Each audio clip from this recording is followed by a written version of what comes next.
দীর্ঘ ২৫ বছরের ক্যারিয়ারের ইতি টানতে যাচ্ছে থমাস মুলার। অবশ্য বিদায়ের বার্তা জানিয়েছেন আরও আগেই। হাতে আছে আর মাত্র একটি ম্যাচ, তবে সেটা বিপক্ষ দলের মাঠে। ১০ মে ঘরের মাঠে খেললেন নিজের ক্যারিয়ারের শেষ ম্যাচটি।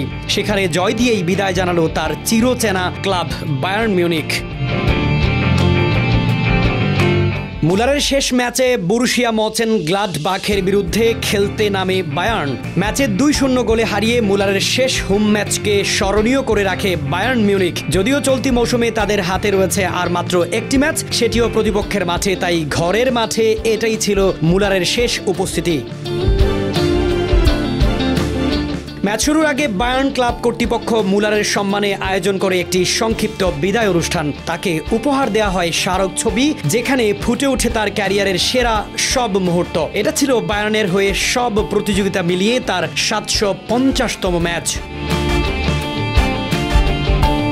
মুলারের বিদায়ী ম্যাচে নিজে গোল না পেলেও গোল করেন মাইকেল অলিস ও হ্যারি কেইন। কেইনের পাস থেকে অলিস প্রথম গোল করেন ম্যাচের ৩১তম মিনিটে। পরে ৯০ মিনিটে নিজের দ্বিতীয় গোল করে জয় নিশ্চিত করেন অলিস। বিরতির পর প্রতিপক্ষ কিছুটা চাপ তৈরি করলেও বায়ার্ন গোলরক্ষক ম্যানুয়েল নুয়ারের একের পর এক দুর্দান্ত সেভে রক্ষা পায় দলটি।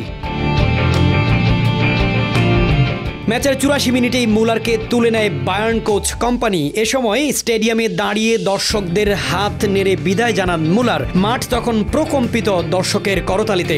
থমাস মুলার বায়ার্ন মিউনিখের হয়ে জিতেছেন ১৩টি লিগ শিরোপা, ২টি চ্যাম্পিয়ন্স লিগ সহ অসংখ্য শিরোপা। বায়ার্নের হয়ে শেষ মৌসুমেও শিরোপা জিতেই ক্লাব ছাড়লেন ৩৪ বছর বয়সী এই তারকা। বায়ার্ন একাডেমি থেকেই উঠে আসা বালক আজ বিদায় নিলেন জার্মান ফুটবলের জীবন্ত কিংবদন্তি হিসেবে।